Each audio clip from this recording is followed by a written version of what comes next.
Bonjour à tous et bienvenue dans cette partie de la formation. Tout à l'heure, je vous ai parlé des points de rupture. Je vous ai dit qu'il en existe 6 et c'est grâce à ces points de rupture que Bootstrap optimise les affichages suivant les médias.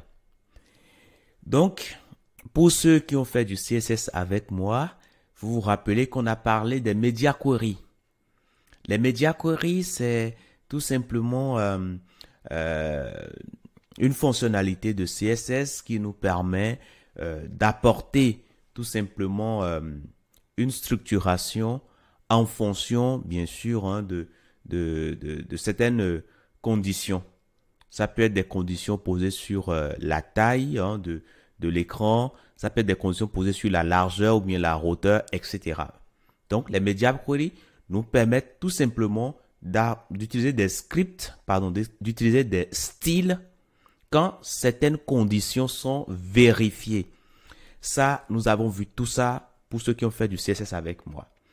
Donc, la façon dont Bootstrap utilise les breakpoints, c'est comme les media queries. Si nous descendons sur la page breakpoint, vous voyez que ici, nous avons tout simplement des médias, ok? Et on cible ici des médias qui ont une taille au moins égale à 576 pixels. Alors, quand je parle de taille ici, c'est bien la largeur. C'est ça, hein? Voilà. Et ici, qu'est-ce qu'on met? On met Small Device. OK? Small Device. Donc là, on cible les écrans dont la taille est au minimum ça.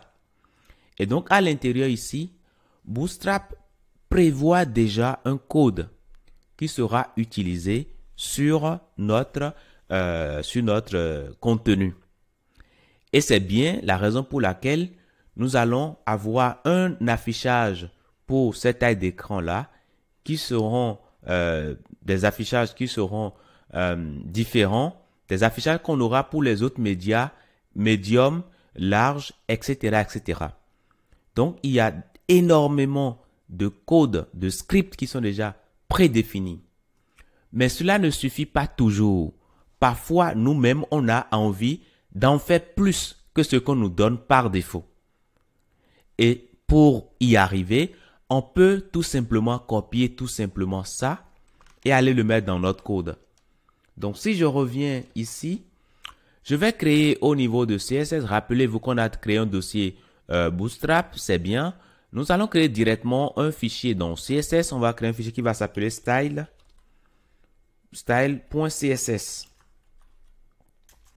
Et donc, à l'intérieur de ce fichier, nous allons coller tout simplement le code que nous avons copié de l'autre côté.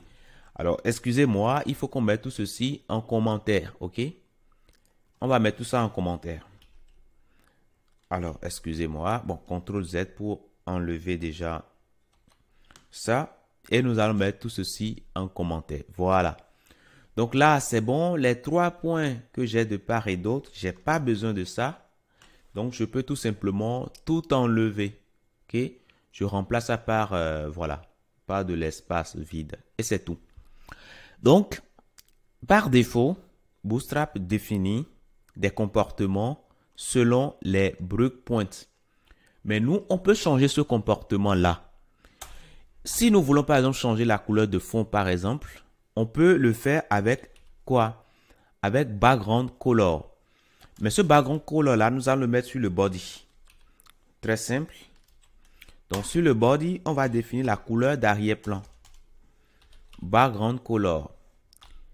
Je mets ici, je mets red par exemple. Tout simplement. Bien entendu, je pense bien modifier ça, hein. Lorsqu'on sera sur medium, je mets blue. Blue.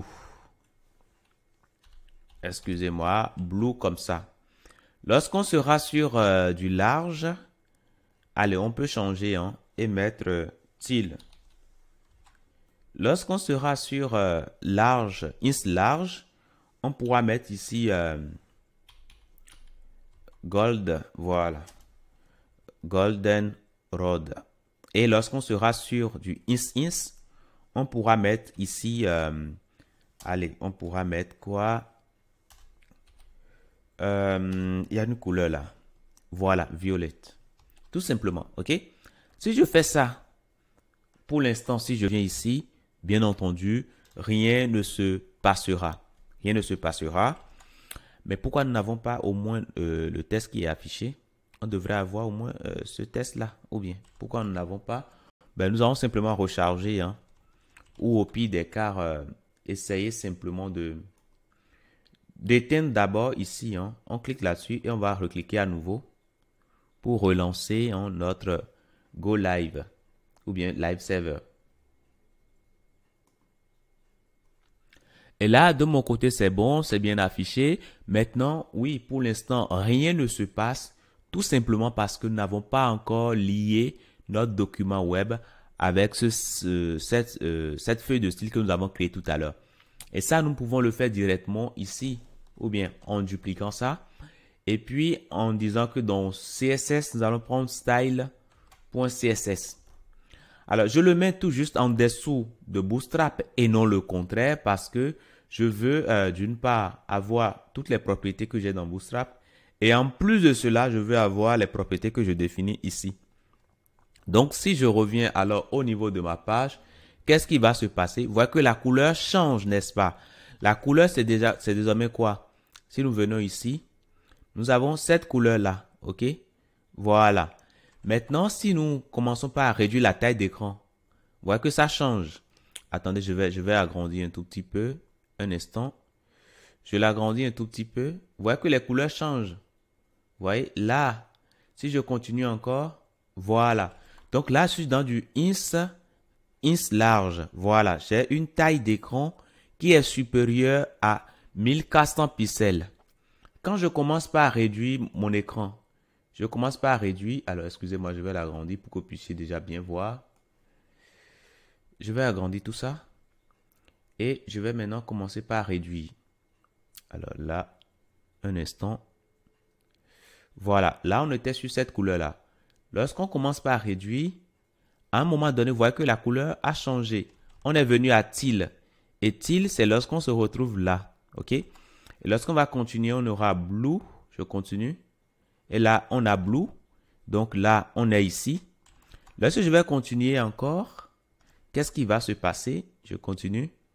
Là, on est à red. Donc, on est ici. Voilà. Lorsqu'on va continuer encore, qu'est-ce qui va se passer? Là, on a quitté red. Donc, ça dit qu'on est désormais sur les médias qui ont une largeur inférieure à ça. Parce que là, c'est le minimum ici.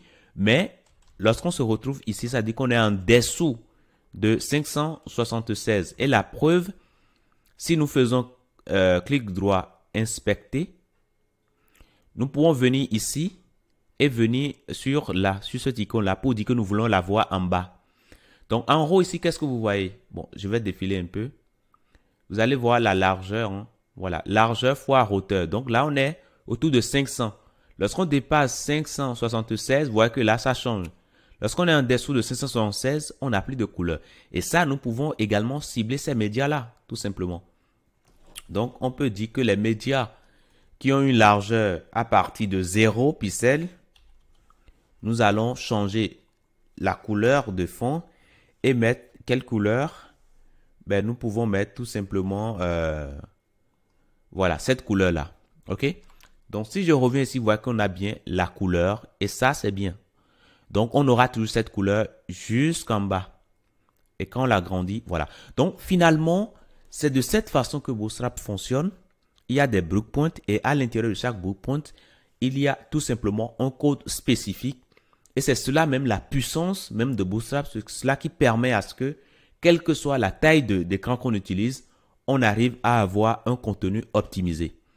Et donc, si vous comprenez la mécanique, ça signifie tout simplement que vous-même, vous pouvez ajouter des fonctionnalités supplémentaires à Bootstrap. Et pour les ajouter, voilà la façon dont vous allez faire. Vous allez simplement les mettre dans des breakpoints pour cibler les médias spécifiques. Maintenant, si vous voulez ajouter par exemple un code qui va s'appliquer quel que soit le média, alors là, vous n'êtes plus obligé d'utiliser tout simplement les médias query. Vous pouvez écrire le code directement ici. Hein, okay? Vous pouvez écrire le code directement là et ça va s'appliquer. Imaginez que je veux changer la couleur du test que j'ai au sein de mes éléments body. Ça, je peux le faire. Je prends body tout simplement Et je vais changer la couleur du texte. Donc, je mettrai color ici. Et j'aurai simplement à mettre FFF ou bien white. Et normalement, la couleur va changer. Mais ce changement-là va s'appliquer partout. OK? Quelle que soit la taille d'écran, ce changement va s'appliquer tout simplement parce que je ne l'ai pas créé dans les médias query. Donc, voilà un peu comment fonctionne Bootstrap. Je vous dis merci d'avoir suivi cette partie et à tout de suite.